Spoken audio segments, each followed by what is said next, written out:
si do t'i ketë lidhjet në mbretjen e Napoli me Alfonsin e V, çfarë do të sugjeroja, çfarë do të kërkoja nga Skënderbeu dhe çfarë do të ofroj ai për Skënderbeun. Përshëndetje miq, mirë se erdhët në programin tim në leximin e Enciklopedisë Osmane mbi çështjen e Shqipërisë në kohën osmane. Kemi filluar përgjigjen e Shqipërisë duke parë që nga shekulli i 19 deri në pushtimin osman dhe tani jemi në gjendjen e Shqipërisë gjatë pushtimit osman, ku shikojmë shumë mirë konflikte dhe kontradikta të brendshme dhe gjithashtu sulmet e jashtme. Pra, shikojmë vetitë e rralla hyjnore dhe vetitë pa arritshme të Gjergj Kastriotit Skënderbeut, i cili me një ushtri të vogël jo vetëm se duhet të përballonte ushtritë të mëdha kolosale të turqëve osman, por në të njëjtën kohë do të luftonte edhe tradhtitë e që kishen nga të afërmit e tij, të cilët nuk e lanë që të marrin frymë. Pra sot jemi në pjesën e 5 të vëllimit të dytë të Enciklopedisë Osmane dhe vazhdojmë. Titulli i kësaj është Napoli krallënën i Skënderi Himajesi, pra Skënderbeu në mbrojtjen e Napolit. Në fakt, nëse e kemi ndjekur me imtësi dhe e shikojmë me imtësi çështjen e Skënderbeut deri tashmë, do të shikojmë që mbështetjen e Napolin apo të venecianëve e kishte vetëm atëherë kur ai triumfonte në betejat të mëdha, ku napolitanët apo venecianët nuk besonin që Skënderbeu do të triumfonte. Por Skënderbeu, kur ishte në një gjendje të vështirë dhe ato mendonin që do të humbiste, ato tërhiqeshin dhe nuk e mbështetnin. Gjatë gjithë betejave të Skënderbeut, mbështetja më e madhe që ato i kanë dhënë ka qenë duke i dhënë lek uha, por kur kishin interesin e tyre dhe për të mbrojtur dhe shikonin dhe ndjenin rrezikun e fuqive osmane, dhe duke parë fitoret e një pas njëshme të Skënderbeut, duke besuar tek Skënderbeu, ato edhe disa borxhe pranonin që të fshinin vetëm që Skënderbeu të ishte në krahun e tyre dhe të eliminonte rrezikun e sulmeve të perandorisë osmane kundra napolitanëve. Këtë e pa më së miri në shtatrrethimin e Krujës, që zgjati 5 muaj shtatrrethimi i Krujës, dhe Skënderbeu u detyrua të luftonte i vetëm pa pas ndonjë forcë kush e di se çfarë, ndonjë ndihmë nga jashtë. Tani do të shikojmë se si Skënderbeu pas triumfit të një lufte të madhe 5 mujore me një ushtri kolosale të turqëve osman, si do t'i ketë lidhjet në mbretjen e Napoli me Alfonsin e V, çfarë do të sugjeroja, çfarë do të kërkoja nga Skënderbeu dhe çfarë do të ofroj ai për Skënderbeun. Mbreti i Napolit Alfonso i V, pas fitimit të kësaj beteje, filloi të ndjente një simpati të madhe për Skënderbeun dhe përveç se vazhdoi të jepte disa ndihma, ai mori përsipër të shlante edhe disa borxhe. Mbreti Alfonso i V synonte të krijonte një perandori të madhe, gjithashtu mendonte të përfitonte nga Skënderbeu dhe e konsideronte të dobishme ta merrte atë pranë tij, konsideronte të dobishme nga ana e tij politike që të ishte i mbrojtur nga sulmi i turqëve që mund të ndodhte dhe këtë mbrojtje mund ta siguronte vetëm duke marrë Skënderbeun afër tij. Alfonso i V, mbreti i Napolit dhe Aragonës, ishte një nga mbretërit më të shquar të Renesancës, pra të rilindjes. Ai donte të përfaqësonte ambiente të gjera të Ballkanit, të ndjekura nga normandët, Hohensteinët dhe nga anglikanët. Qëllimi i tij ishte të krijonte një perandori ballkanike mesdhetare. Ai e kishte parë rrezikun e madh që paraqisnin turqit osman dhe për triumfin mbi to, duke ditur suksesin e Skënderbeut, ai inkurajon dhe mban pranë Skënderbeun sepse kishte nevojë për të.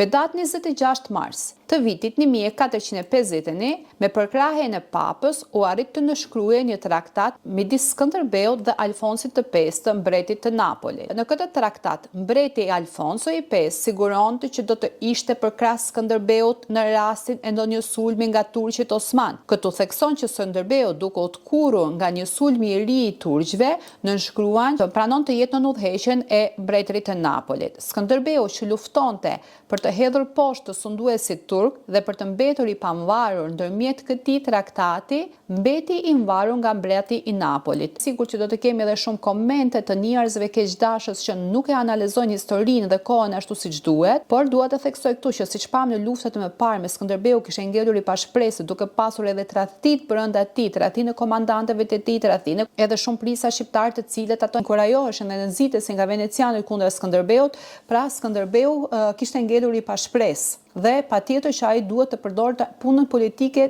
në interesin e tij më të mirë dhe një farë kohe duhet të shmangej luftrave. Sepse perandoria osmane nga një anë merrte djem dhe i përgatiste për ushtar në radhë e tip, nga ana tjetër kishte armiq brenda tij dhe çfarë do të bënte Skënderbeu. Shqipëria në udhëheqjen e Skënderbeut, sipas shkrimit të autorit, ishte e mvarur nga mbreti i Napolit Alfonso i V, ku Skënderbeu 3 vjet mbas kësaj marrëveshje, në vitin 1454, preu disa para monedha monedha në emër të Alfonsit. Gjatë kësaj kohe, një përfaqësues i Napolit gjindej në Kruja. Marrëveshja ndërmjet Skënderbeut dhe Alfonsit ngjalli dyshime të venecianët. Venecianët filluan të nxisin dhe të shtyjnë principatat shqiptare kundër Skënderbeut dhe veçanërisht Dukagjinasit. Në fakt, Alfonso sapo e mëson këtë, i tërheq vëmendjen venecianëve dhe e kërkon atyre t'i japin fund këtyre nxitjeve dhe mos ta zgjasin më. Kështu që u arrit që të bëhej edhe një marrëveshje me Skënderbeun nga venecianët. Nga ana tjetër shikojmë që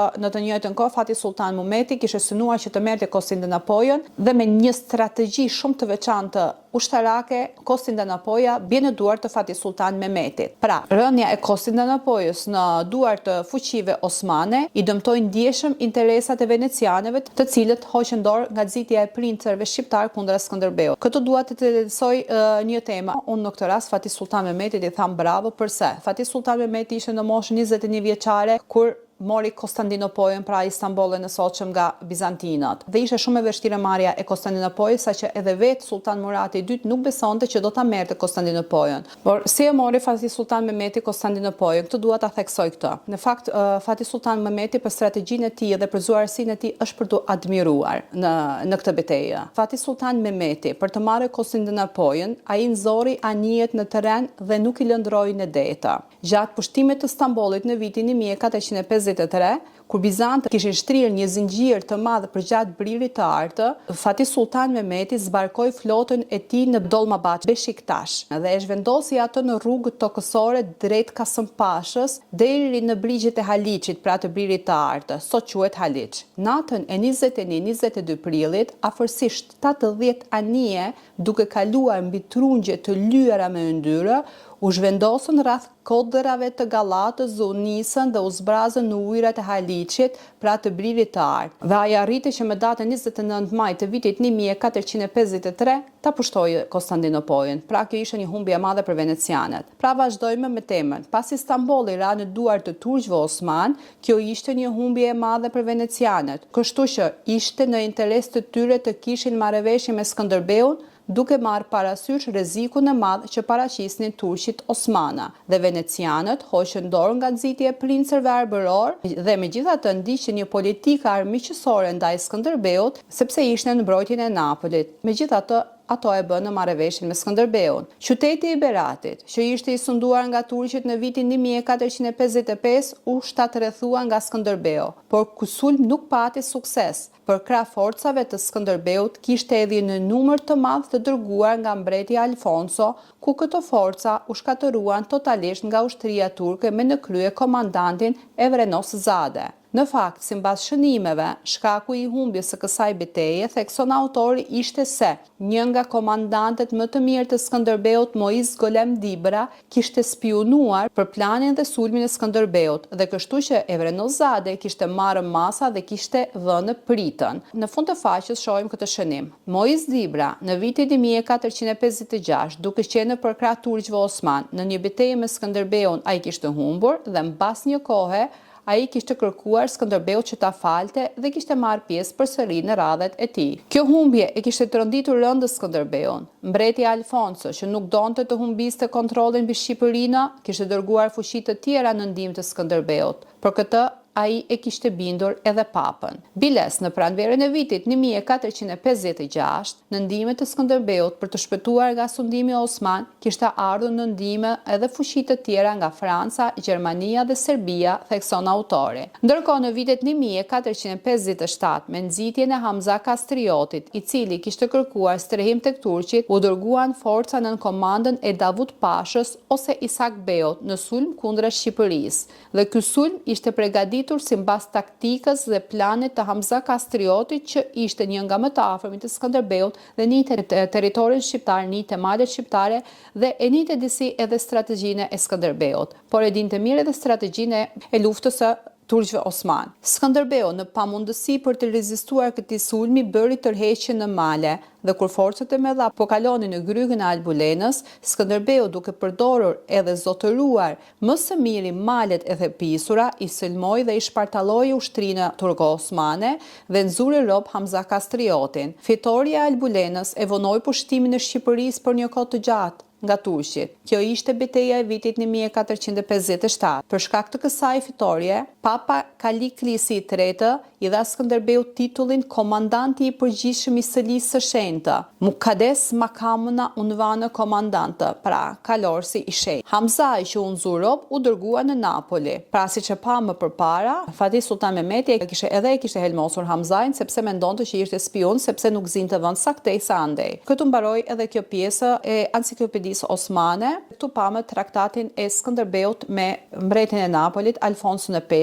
Gjithashtu këtu pamë se Skënderbeu në betejë të mëdha i pa mbrojtur dhe pamë se si planet e strategjisë së luftës së Skënderbeut dhe sulmet e Skënderbeut u spionuan nga vetë të afërmit e tij, kështu që kjo bëri që Skënderbeu të humbi edhe ushtar, të derdhi edhe i gjak, edhe të humbi edhe betejat dhe të dëshpërohet, por gjithashtu pamë që duke parë vetit dhe luftën e Skënderbeut, duke parë aftësitë e Skënderbeut, se si napolitanët dhe venecianët për të mbrojtur vretën e tyre për interesat e tyre, ato e përkranin Skënderbeun, pra ajo që e donin. Pra këtu mundohem të shpalos dhe të përkthej një nga një çfarë shkruhet në Enciklopedinë Osmane, megjithëse shikojmë që kemi edhe shumë të meta. Patjetër që programet e ardhshme do të jenë shumë interesante sepse po bëj shpalosjen edhe të dokumenteve të përmbledhura nga historianë të ndryshëm, edhe për trojet shqiptare, për zona shqiptare, për fiset shqiptare të asaj kohe dhe gjithçka që mundohem të gjej. Pra, mirupafshim çdo të mërkurë dhe çdo të shtunë në orën 10 të mëngjesit me programet e mia mbi Enciklopedinë Osmane, mbi historinë shqiptare dhe mbi shqiptarët e Turqisë. Faleminderit për ndjekjen. Rrini në ndjekje sepse kemi edhe shumë programe interesante. Në këtë vëllim kemi goxha shkrime mbi çështjen e Shqipërisë, mbi luftat e Shqipërisë, mbi marrëdhëniet e Skënderbeut në atë kohë. Faleminderit për ndjekjen dhe mirupafshim programin tjetër.